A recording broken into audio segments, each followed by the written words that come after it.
Kudus. Baik, kita akan memikirkan satu tema, yaitu hidup bagi Kristus. Hidup bagi Kristus. Mungkin kita sering mendengar atau kita pernah mencoba menggalinya tentang apa maksudnya kebenaran bagi Kristus.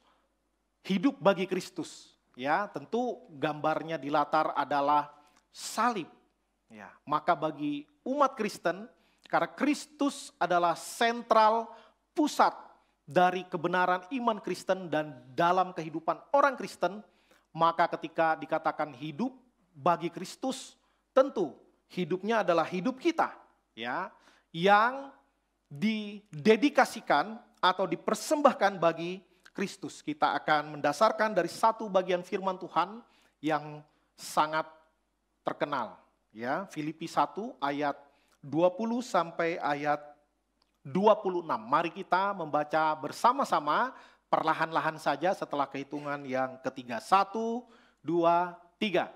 Sebab yang sangat kurindukan dan kuharapkan ialah bahwa aku dalam segala hal tidak akan beroleh malu, melainkan seperti sedia kala, demikian pun sekarang, Kristus dengan nyata dimuliakan di dalam tubuhku, baik oleh hidupku maupun oleh matiku.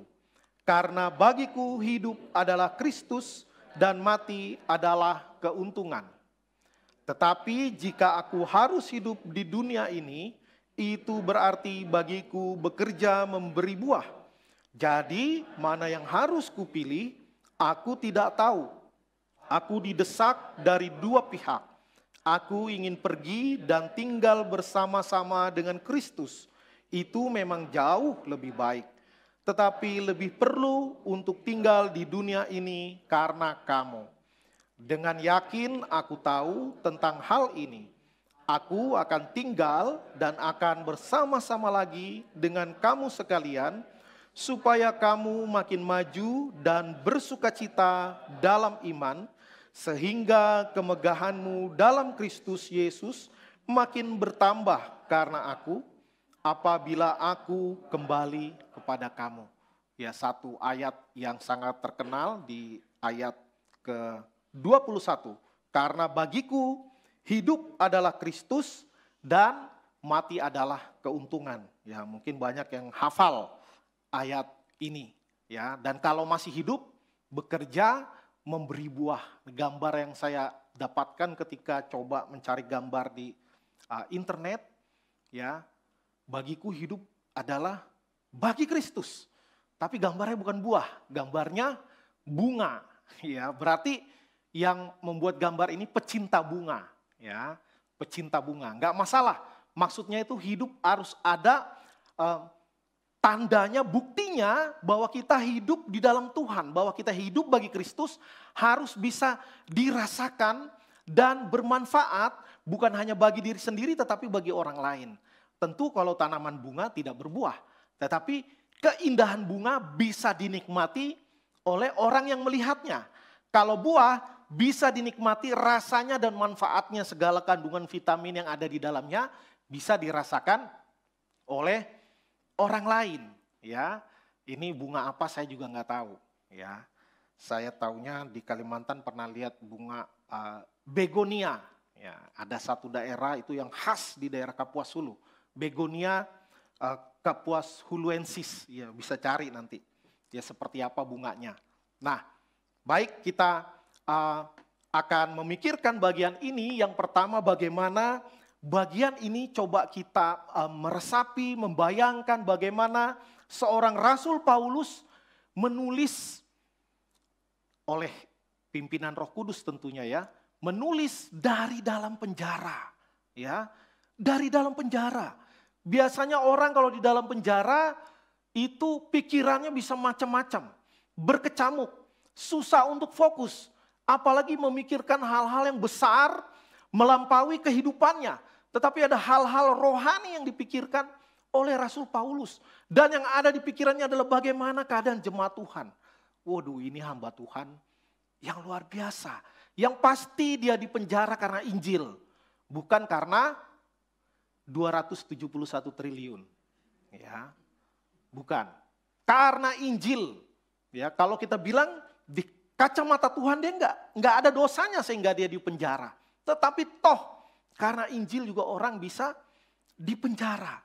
Ya, dan bagaimana penjara tidak memenjarakan batin, spiritual, pikiran dari Rasul Paulus. Pikirannya tetap terbuka, pikirannya tetap tertuju kepada Tuhan. Pikiran, hati, perasaan, semuanya luar biasa. Ini adalah sebuah lukisan dari seorang pelukis ternama, Rembrandt. Ya, kalau pecinta lukis mungkin sudah tahu namanya, yang kemudian ini tahun 1600 sekian lalu dibuat ukiran tembaganya di tahun 1800-an. Bagaimana Rasul Paulus di dalam penjara, dia menulis beberapa surat untuk jemaat-jemaat Tuhan yang dia layani. Ini luar biasa. Ya. Berbicara tentang hidup dan mati, ada beberapa saya coba membuat di dalam kuadran sederhana pandangan orang tentang hidup dan mati. Ya. Ada yang takut, ada yang berani. Ya, bagaimana pembagiannya? Ya. Yang pertama ada orang yang takut hidup, takut juga mati. Waduh, ini orang paling kasihan. Ya. Peribahasanya ada di Indonesia. Hidup segan, mati tak mau. Ya, hidupnya segan, ogah-ogahan. Ya, lalu ngapain hidup? Mati juga ogah. Ya, nah ini orang yang akan enggak bikin apa-apa, enggak akan bermanfaat apa-apa. Ya, nah tentu ini bukan yang diharapkan oleh Tuhan. Ya, di dalam kehidupan umatnya. Lalu ada orang yang berani hidup, tapi takut mati. Ah, ini sebagian mungkin kita tidak setuju konsepnya, tapi dalam menjalani hidup kita seperti itu. Ya, ada saking takutnya. Ya, anak kita main tanah, jangan, itu banyak bakteri, ini segala macam, nanti sakit begini begitu ya. Takut sekali luar biasa. Ya, sampai ada orang ya karena dia takut mati, dia di rumahnya pakai oksigen. Pakai oksigen disemburkan, biar apa? Biar dia lebih kuat, diharapkan umurnya lebih panjang. Ya, tentu bukan berarti kalau kita sakit nggak boleh berobat, ya boleh. Tapi ada orang sampai fokus hidupnya hanya itu saja. Ya, bahkan mungkin ada yang coba bertanya, ya ada kisah saya pernah dengar khotbah ya, tentang keluarga konglomerat Amerika. Ya kalau milenial pasti nggak kenal keluarga Rockefeller, ya. Kalau yang usia-usia 60 tahun pasti tahu nih, ya keluarga Rockefeller. Ya dalam ilustrasi khotbah itu si pendeta cerita bahwa keluarga Rockefeller berkata kepada dokter pribadinya, bagaimana biar usia saya bisa lebih panjang sekian tahun? Saya siap bayar. Ya, karena ini konglomerat. Ya. Tapi dokternya, ya untung dokternya masih setia kepada janji dia sebagai dokter, ya kan? Bahwa manusia bisa berusaha tapi Tuhan yang menentukan. Gak bisa kita dengan, oh mau tambah 10 tahun tarifnya sekian. Oh umur kita mau tambah sampai hidup 100 tahun tarifnya sekian. Gak ada. Ya, gak ada. Semua itu misteri Tuhan. Ada orang yang begitu menjaga makanan, begitu rajin berolahraga, belum lewat 40 udah berangkat. Ya, entah lagi main futsal, kena serangan jantung dan lain sebagainya. Ya. Nah, tapi ada orang yang begitu takut mati setengah mati, ya. Tapi kalau hidup dia kurang menghargai. Nah, ini sayang, ya. Lalu ada yang berani mati tapi takut hidup. Nah, ini yang dari apartemen lantai 22 itu, ya. Bapaknya dengan anak perempuan diikat tangannya, mamanya dengan anak laki-lakinya diikat tangannya. Lalu loncat bersama-sama. Mengakhiri hidupnya. Berani mati ya, berani.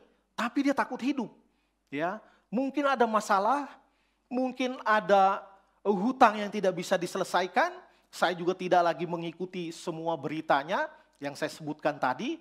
Tetapi ada orang yang begini, ya, untuk menyelesaikan masalah-masalah dalam hidupnya, dia selesaikan hidupnya. Ya, dia berani mati, tapi dia takut hidup. Nah, bukan itu juga yang bagus. Ya, yang paling terbaik tentu paling terbaik. Yang terbaik nggak usah paling lagi ya. Yang paling baik adalah berani hidup, berani mati. Ya, ini situasi yang dialami Rasul Paulus, tapi ini yang umum dulu. Ya, tetapi berani hidup, berani mati, kalau hidup dia jalani hidupnya, kalau mati pun dia nggak takut, dia siap mati kapanpun juga. Nah, ini yang terbaik. Tapi ini belum ada makna rohani di dalamnya. Karena kalau cuma berani hidup, berani mati bukan cuma orang Kristen. Ya, mafia-mafia juga berani hidup, berani mati. Ya, dia siap menyerang orang, dia siap membunuh orang, dia siap juga mati. Tentara juga begitu. Dia siap untuk hidup, dia siap untuk mati. Ya, seperti saya pernah jalan-jalan waktu sekolah dulu ke kompleks Kopassus. Tulisannya di depan kompleks, lebih baik pulang nama daripada gagal dalam tugas. Itu artinya apa? Berani mati, berani hidup. Ya, luar biasa. Nah, kalau dimasukkan di dalam konteks iman Kristen, maka seperti yang dikatakan oleh Rasul Paulus di ayat 21 tadi, ayat hafalan kita. Ya, bagiku hidup adalah Kristus dan mati adalah keuntungan. Ini sikap yang berani hidup, berani mati. Ya. Nah, ini sikap yang luar biasa, tetapi saya yakin kita setuju semua dengan sikap ini, tetapi menjalaninya tidak sesederhana itu. Ya. Orang yang bisa mengatakan berani hidup, berani mati, hidup bagi Kristus, mati adalah keuntungan, ini keluar dari kalimat orang yang benar-benar tahu hidupnya seperti apa. Ya, kalau kita benar-benar melihat hidup kita, mungkin kita nggak berani ngomong kalimat ini. Ya, atau berani ngomong kalimat ini di depan umum, tapi di belakang ngomong, Tuhan kau tahulah saya belum sampai segitunya lah. Ya, tolong panjangkan umur saya belum siap bertobat sungguh-sungguh. Ya, masih bertobat tipis-tipis. Belum semuanya. Ya. Nah, maka inilah yang penting. Bagaimana seperti di level Rasul Paulus dia mengatakan dia siap mati kapanpun juga, tetapi dia juga siap hidup. Ya, siap hidup. Bahkan di sini ketika dia mengatakan kepada jemaat di Filipi, bagaimana mana yang harus dia pilih dia tidak tahu. Bukan berarti dia nggak ngerti apa-apa dalam hidupnya. Bukan. Ini adalah dua pilihan yang kalau orang sudah sungguh-sungguh hidup menjalani apa yang Tuhan mau di dalam hidupnya, dia siap dipanggil Tuhan kapanpun juga. Nggak dipanggil-panggil pun siap.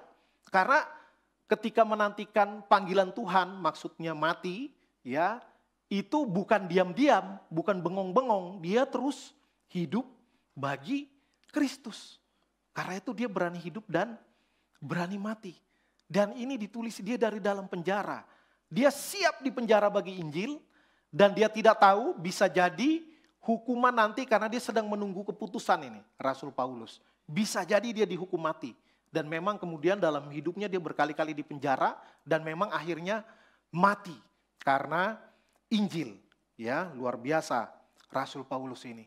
Nah, pemahaman orang Kristen tentang Kristus dan kehidupan. Nah, ini masih banyak yang pengertian dengan apa yang dijalani di dalam hidupnya enggak sinkron. Ya, seringkali kita mengatakan kita siap hidup bagi Kristus. Tapi di dalam kehidupan kita sebenarnya lebih memperlakukan Kristus hidup bagi saya atau Kristus mati bagi saya. Ini tidak salah juga. Ya, tapi tidak bisa berhenti di situ. Ya, luar biasa kasih Tuhan, dia mati bagi saya, dia selamatkan saya, titik, selesai.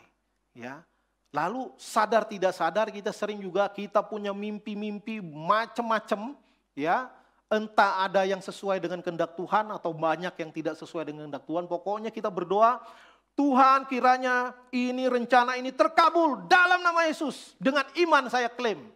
Ya, maka kita punya banyak rencana di dalam hidup kita dan kita minta Tuhan supaya memberkati rencana kita supaya Tuhan buat berhasil. Ya, dan seringkali kita membungkus kata-kata rohani di dalam rencana-rencana kita padahal itu adalah keinginan kita bukan keinginan Tuhan. Ya, maka setelah kita diselamatkan oleh Kristus, ditebus oleh Kristus, maka seharusnya saya bagi Kristus. Ya, ketika kita sudah ditebus, kita menjadi milik Kristus. Dan sudah seharusnya kita menghambakan diri kepada Kristus. Bukan lagi Tuhan saya mau ini, saya mau itu, Tuhan tolong, Tuhan berkati, Tuhan buat berhasil. Ya, bukan begitu. Kita harus mencari tahu apa yang menjadi rencana Tuhan dalam hidup saya. Sehingga saya hidup untuk menggenapi semua rencana Kristus.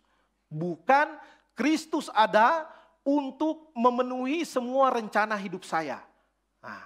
Nah ini nggak gampang, ya, nggak gampang. Sekali lagi, tadi saya katakan, secara konsep mungkin kita setuju, dan mungkin udah gitu pikiran kita dari dulu, udah bagus konsepnya, ya. Tetapi ketika mengaplikasikannya di dalam hidup susah, ya. Pasti banyak alasan kita. Saya nggak bisa mengaplikasikannya karena saya belum download aplikasinya, ya. Ada aja alasannya, ya. Nah, kemudian di dalam kehidupan kita ada ketegangan. Ini gambar foto udara tarik tambang, ya. Ada ketegangan. Ya, di Perjanjian Baru ini banyak sekali ayat tentang ini. Bagaimana ketika kita sudah ditebus oleh Kristus, kita dilahir barukan oleh Roh Kudus, maka seharusnya kita hidup oleh Roh. Tetapi di saat yang sama, kita masih hidup di dalam daging. Dalam arti, selama kita masih mengenakan tubuh yang fana, keinginan daging itu tidak bisa hilang begitu saja. Bukan tidak bisa hilang begitu saja, memang tidak bisa hilang. Ya, akan selalu ada keinginan daging yang coba mengelus-elus hati kita, mengelus-elus pikiran kita. Udah, nggak usah saleh-saleh amat hidup. Ya, udah kayak apa aja, kayak udah di sorga aja. Ini masih di dunia, bro. Ya, normal-normal sajalah. Ya, nggak usah terlalu serius sekali menghidupi kekristenanmu. Ya, maka kita akan selalu ada di dalam ketegangan. Ya, Roh ingin agar kita nurut, tetapi daging kita itu selalu coba menarik kita sehingga kita berada di ketegangan yang luar biasa. Ya, mungkin bukan tali cocoknya, ya, karet. Ya, bisa melentur sampai tegang sedemikian rupa. Nah, ini gak gampang. Ya, ada kalanya kita berhasil mengikuti keinginan Roh, ada kalanya kita menaklukkan diri kepada keinginan daging. Dan ini akan selalu ada terus-menerus sepanjang hidup kita. Ya, walaupun kita mungkin jemaat awam, walaupun kita mungkin pelayan Tuhan, aktivis, penatua, pendeta, semua berada di dalam situasi ketegangan yang sama. Maka kita harus selalu sadar bahwa hidup ini di dalam peperangan. Ya, peperangan. Loh, kan kita nggak lagi perang. Indonesia damai sejahtera, aman sentosa. Ya, tapi di dalam dunia roh akan selalu ada peperangan. Kecuali kita sudah menjadi tawanan setan. Ya, kalau itu udah nggak ada peperangan lagi. Ya, tetapi selama kita mau hidup bagi Kristus, maka akan selalu ada tarik-menarik, akan selalu ada ketegangan yang luar biasa. Dan kita ada di dalamnya dan kita tidak bisa menghindarinya. Nah, ini penting untuk sadar bahwa kita hidup dalam peperangan. Ya, ini saya singgung juga di PA kemarin hari Jumat. Ya, bagaimana orang Israel diizinkan kembali dari pembuangan, disuruh bangun bait Allah, bangun pondasinya doang. Habis itu udah sibuk dengan urusan masing-masing, bikin kebun, bangun rumah, dan lain sebagainya. Akhirnya pekerjaan pembangunan bait Allah terbengkalai. Karena mereka merasa, wah kita udah nggak dalam tawanan, kita udah merdeka, tidak dalam peperangan. Mereka lupa peperangan rohani itu tidak pernah berhenti. Maka mereka membangun rasa aman, rasa damai yang palsu, sehingga mereka melupakan ya bahwa mereka dalam peperangan rohani, mereka harus menggenapkan rencana Tuhan untuk membangun bait Allah, tapi mereka sibuk menggenapkan rencana-rencana pribadinya. Ya bangsa Israel ditulis ceritanya dalam Alkitab, kisah kita nggak ditulis, tapi mungkin kita kurang lebih sama. Ada kalanya kita serius dengan Tuhan, ya semangat kira-kira apa yang Tuhan mau dalam hidup saya kerjakan. Ada kalanya, wah ini lagi bukan hari Minggu ini lagi hidup saya ya bagi Kristus nanti hari Minggu. Ya, padahal nggak begitu. Nanti dalam aplikasi saya singgung lagi. Nah, ketika dalam kehidupan seperti yang sudah ada di dalam level hidup Rasul Paulus, maka kebingungan ini bukan buah si malakama, ya. Ini buah yang membingungkan, ya. Nggak pernah ada yang tanam, nggak pernah ada yang jualan, tapi banyak orang dalam situasi buah si malakama, ya. Serba salah, pilih ini salah, pilih itu salah. Padahal kalau sudah benar-benar hidup dalam Kristus, hidup bagi Kristus, maka harusnya serba benar. Ya, pilih yang ini nggak masalah, pilih yang ini nggak masalah, pilih yang itu nggak masalah. Yang penting saya hidup benar. Nah, seharusnya seperti itu. Nah, hidup bagi Kristus menurut Rasul Paulus tadi di ayat yang sudah kita baca adalah kalau aku hidup itu bagiku bekerja memberi buah. Nah, ini 3 kata yang penting, ya. Yang pertama bekerja.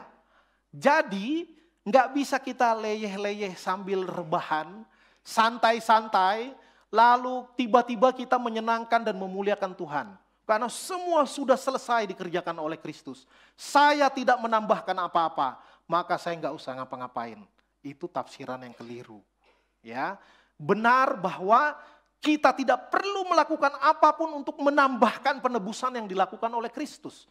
Tetapi setelah kita ditebus, maka kita harus bekerja, ya, bekerja. Ya. Jangan capek-capek, kita kerja cerdas saja, jangan kerja keras, keliru. Biarpun kerja cerdas, tetap harus kerja keras, ya. Karena kalau kita bekerja cerdas untuk hanya biar nggak capek, lalu kita santai-santai, akhirnya tetap nggak optimal, ya. Walaupun kita menemukan cara yang lebih efektif, lebih efisien, tetap harus kerja keras supaya buahnya lebih banyak lagi. Ya, itu konsep Kristen. Itu konsep yang benar. Bukan dengan hasil yang sama saya bisa lebih santai, lalu saya santai aja. Yang penting hasilnya sama, keliru. Ya, kalau kita bisa lebih lagi banyak menghasilkan, lebih produktif, lebih efektif, why not? Kenapa tidak? Kerjakan. Jadi yang pertama harus bekerja, ya. Tidak ada buah tiba-tiba berhasil, enggak. Ya, ada kok Pak, tinggal belanja aja di toko buah, berhasil. Ya, itu ujungnya, ya, itu hulunya, hilirnya itu mulai dari ditanam. Enggak tiba-tiba buah itu ada. Enggak tiba-tiba. Ya, butuh proses. Jadi itu yang pertama, bekerja. Lalu yang kedua, memberi, ya. Pernah ada lihat pohon anggur yang buahnya dimakan sama pohonnya sendiri? Ya, pernah enggak? Enggak. Yang makan anggur siapa? Yang tanam, yang belanja, ya, distributornya. Anggur itu berbuah bukan untuk si anggur itu. Ya, anggur itu berbuah untuk yang bukan dirinya, ya, untuk pihak lain. Untuk orang lain, ya, maka kita bisa menikmati buah anggur, ya. Tetapi buah itu dia memberi, ya. Cuman zaman sekarang, zaman instan, ya, nggak usah repot-repot lah, beli aja, ya. Nah kalau dalam konteks ekonomi nggak masalah, memang itu harus ada rantai ekonomi, ada pembeli, ada produsen, ada distributor, ada konsumen, yaitu rantai ekonomi. Tetapi di dalam menghasilkan buah, dalam konteks ini adalah buah roh, ya, yang harus dilihat, dirasakan, memberkati banyak orang, maka kita harus memberi, tidak bisa membeli, ya, tidak bisa membeli. Di dalam Kisah Para Rasul 8 ayat 18 sampai 23 itu ada cerita orang yang mau membeli karunia Tuhan, ya.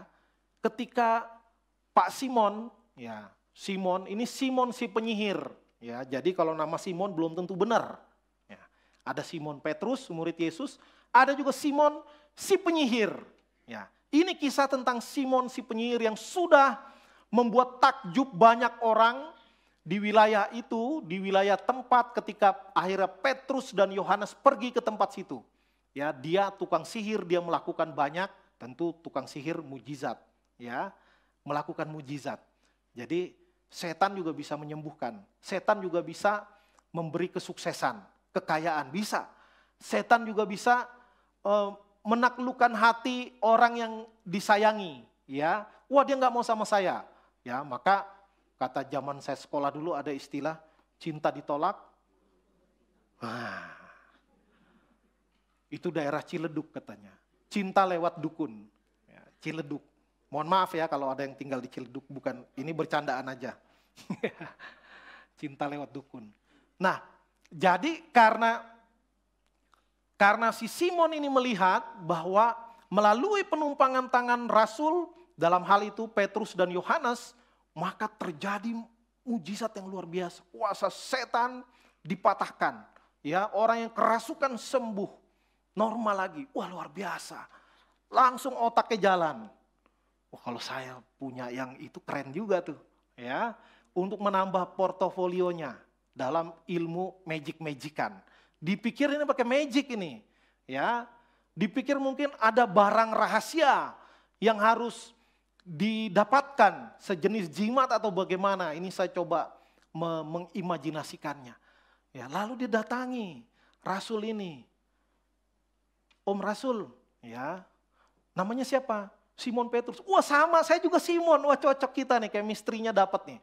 Ya, rahasianya apa sih? Saya beli dong. Ya. Wah, nggak bisa. Udah naikin harganya nggak apa-apa. Ya, dulu kamu dapatnya berapa? Saya lipat gandakan harganya. Dia mau beli. Ya, karunia Roh Kudus mau dibeli. Ya. Nggak bisa. Rasul Petrus langsung bilang, binasalah engkau bersama dengan uangmu. Langsung terkejut dia. Dia bilang, jangan, doain jangan sampai itu terjadi pada saya. Ya, itu di ayat 24-nya. Ya. Tapi ada orang yang mau membeli buah. Ya. Bukan memberi buah. Dia mau membeli dengan harapan, dengan nilai tertentu, dengan uang tertentu, dia bisa mendapatkan karunia Tuhan. Ya, gak bisa. Itu harus melalui prosesnya. Pribadi lepas pribadi. Gak bisa numpang ke pasangan. Gak bisa numpang ke orang tua. Apalagi numpang ke anak. Gak bisa. Ya, kalau beli buah di pasar bisa. Tapi buah roh tidak bisa dibeli. Tidak bisa instan. Ya, nah, perenungan dan penerapan bagi kita. Ya, sudah mengertikah kita bahwa hidup kita telah ditebus oleh Kristus sehingga kita menjadi milik Kristus dan bagi Kristus? Ya, saya yakin mengerti. Ya, mengertinya sih mengerti. Ya. Berikutnya, sudahkah Kristus menjadi pusat hidup kita, bukan hanya menjadi nomor satu dalam hidup kita? Ya, ini kemarin waktu pasca sekolah minggu ngobrol dengan teman kakak saya. Ya memang betul. Karena Kristus bukan cuma nomor satu. Kristus itu pusat hidup kita dan tidak ada ruangan, kalau kita anggap hati kita banyak ruangannya, tidak ada ruangan yang tidak dimasuki oleh Kristus. Ya, enggak kita bilang ini kamar yang terindah terbesar di dalam hati saya, ini bagi Kristus. Yang lain jangan masuk, itu punya saya. Ya, nggak ada, itu namanya menomorsatukan Kristus. Tapi yang lain udah Kristus di nomor satu. Jangan periksa-periksa nomor 2, 3, 4, 5. Pokoknya kamar Kristus di hati saya yang paling megah, yang paling mewah, yang paling nyaman.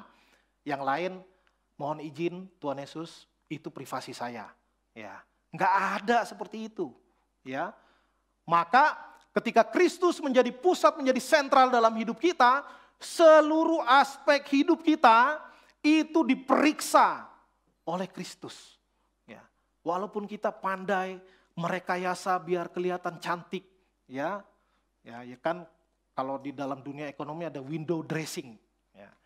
Istilahnya itu mempercantik jendela biar kelihatan keren dari luar. Ya. Sama Kristus kita lakukan window dressing rohani, nggak laku. Tuhan tahu. Ya. Tuhan tahu. Ya. Tuhan mau kita terus berubah, bukan hanya dressing. Ya. Bukan hanya mengenakan fashion rohani supaya kelihatan rohani, supaya kelihatan saleh, enggak. Ya. Tuhan bisa melihat dengan tajam, menganalisa dengan akurat. Enggak bisa ditipu-tipu, ya. Tuhan. Ya, maka biarlah Kristus menjadi pusat hidup kita dan kita mengizinkan Kristus memeriksa seluruh aspek hidup kita dari hari Minggu sampai ke hari Minggu lagi. Mulai kita bangun sampai kita tidur. Ya, kita tidak bisa Tuhan boleh periksa saya pas waktu saya di gereja aja. Ya, enggak. Semuanya itu seluruh hidup kita itu milik Tuhan. Lalu bagaimana caranya untuk menaklukkan pikiran, perasaan, kehendak dan perbuatan kita kepada rencana Tuhan? Ya, bagaimana caranya? Ya tentu dikatakan di firman Tuhan, matikanlah keinginan daging, walaupun nggak akan bisa mati. Ya, maksudnya apa? Kita harus menekan sedemikian rupa keinginan-keinginan yang bertentangan dengan rencana Tuhan, dan kita terus melatih diri untuk menaklukkan hati, pikiran, kehendak, sehingga kita melakukan perbuatan-perbuatan yang berkenan kepada Tuhan. Wah, ini nggak gampang, ya. Tentu secara umum hal-hal yang bersifat moralitas, ya tentunya itu tidak bertentangan dengan kehendak Tuhan. Tetapi kalau cuma moralitas, itu belum sampai kepada yang Tuhan mau. Ya, cukup saya tidak jahat, tidak membunuh, tidak berzina, tidak korupsi, kerja baik. Itu baik nggak? Itu baik, tapi belum cukup baik. Ya, maka Kristusnya di mana? Ya. Kristusnya di mana? Orang bukan Kristen pun banyak yang baik-baik. Ya, ada negara yang ateis, hidupnya lebih bermoral daripada negara beragama. Ya, nah ini menjadi pemikiran bagi kita. Ya, maka bagaimana menerapkannya tentu menurut diri kita masing-masing. Ya, penerapan anak-anak dengan penerapan orang tua berbeda. Ya, tetapi harus dalam tujuan yang sama. Hidup bagi Kristus seperti apa? Kalau kita anak-anak, ya bukan mungkin. Kalau kita taat kepada perintah orang tua, menghormati orang tua, itu kehendak Tuhan enggak? Ya, itu kehendak Tuhan. Apakah cukup? Tidak cukup. Ya, bahkan kita harus menghormati orang tua karena kita cinta Tuhan. Maka tidak mungkin saya tidak menghormati orang tua. Nah itu. Jadi harus ada Tuhannya di dalam, harus ada Kristusnya di dalam. Ya. Kalau saya mengasihi anak-anak saya, membawa mereka ke sekolah yang baik misalnya, ya, bukan supaya saya nggak malu sama temen nanti kalau ngobrol anaknya sekolah di mana, bukan, ya. Tapi bagus nggak taruh anak sekolah yang bagus? Bagus. Tapi tidak cukup, ya. Harus alasannya juga karena Tuhan, ya. Karena Tuhan bertanggung jawab dalam hidup saya. Saya pun harus bertanggung jawab dalam hidup keluarga saya, anak-anak saya. Nah begitu baru benar, ya. Begitu baru yang ada kaitannya, korelasinya antara hidup kita dengan Kristus, ya. Di dalam memberikan persembahan, misalnya, ada yang mengajarkan ini milik Tuhan, ya. 10% milik Tuhan, loh. Yang 90% Tuhan nggak boleh ikut campur, ya. Kan jatah Tuhan udah saya kasih, sisanya suka-suka saya lah, ya. Orang saya kerja capek-capek, halal kok pekerjaan saya, ya nggak gitu, ya. Bahkan bukan hanya harta kita semuanya milik Tuhan, hidup kita pun milik Tuhan. Maka setiap detik, setiap menit, setiap sen yang kita miliki, ya, itu dipertanggungjawabkan kepada Tuhan. Ya. Maka saya akan menutup dengan 3 statement dan saya mau kita semua membacanya, ya. Statement yang pertama, ini, kita baca 1, 2, 3. Kristus sudah mati bagi saya, maka saya harus hidup bagi Kristus. Kedua, 1, 2, 3. Hidup saya harus bekerja memberi buah, maka saya harus menghasilkan buah dan bukannya membeli buah. Satu lagi, 1, 2, 3. Saya bisa memberi buah hanya jika saya tetap tinggal di dalam Kristus dan bersabar mengikuti seluruh proses Tuhan dalam hidup saya. Mengikut Tuhan tidak pernah instan, ya. Keselamatan tentu diberikan secara cuma-cuma. Tetapi orang yang tahu diri, orang yang bersyukur atas anugerah Tuhan yang tidak bisa dibeli dan tidak bisa ditambahkan, sudah sepantasnya kita mengabdi. Mengabdikan hidup kita bagi Kristus. Mengabdikan profesi kita bagi Kristus. Ya. Bagaimana caranya? Ya dengan cara segala yang benar. Ya. Jangan banyak hidup yang tidak benar. Ya, tentu kita tahulah yang benar seperti apa. Ya, yang benar seperti apa. Secara umum kita tahu. Dan tentu perlu kita sadar bahwa saya melakukan yang benar karena saya cinta Tuhan. Bukan supaya orang tahu saya ini paling benar, enggak. Ya. Maka itu semua proses. Ya. Proses. Akan selalu ada tantangan dan godaan, ya, bahkan ancaman terhadap kita untuk kita kalau kita sungguh-sungguh mau hidup bagi Kristus. Siap nggak kita? Ya, seperti Rasul Paulus yang merasakan penjara, bahkan merasakan hukuman mati. Karena apa? Karena Injil. Ya. Kalau sekarang pasti kita bilang enggak, kalau saya cerdik seperti ular, tulus seperti merpati. Ya. Hati-hati itu karena kebodohan dia. Dia sih terlalu radikal. Ya, udah kayak orang paling bener aja, makanya dipenjara. Ya. Mungkin kita juga pernah berpikiran seperti itu. Ya, kalau ada orang di penjara karena memberitakan Injil, kita bilang nggak berhikmat sih. Ya, makanya cerdik seperti ular, tulus seperti merpati. Padahal kita cerdiknya iya, tulusnya mah enggak.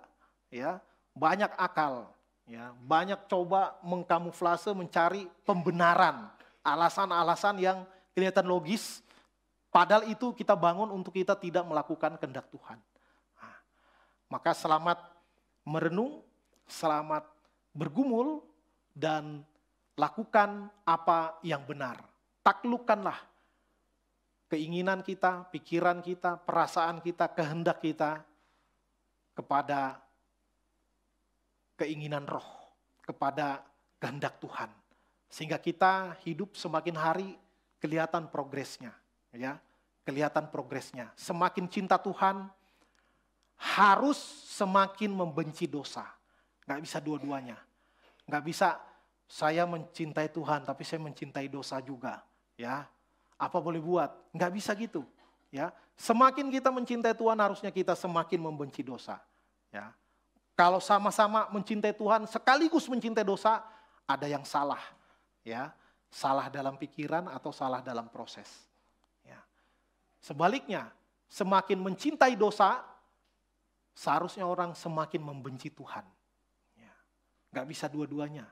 Gak bisa dua-duanya. Mari kita memeriksa diri kita, hati kita, hidup kita dengan terbuka di hadapan Tuhan. Sudahkah kita hidup bagi Kristus? Atau seperti lagu tadi, rindu hidup dalam kebenaran. Ya.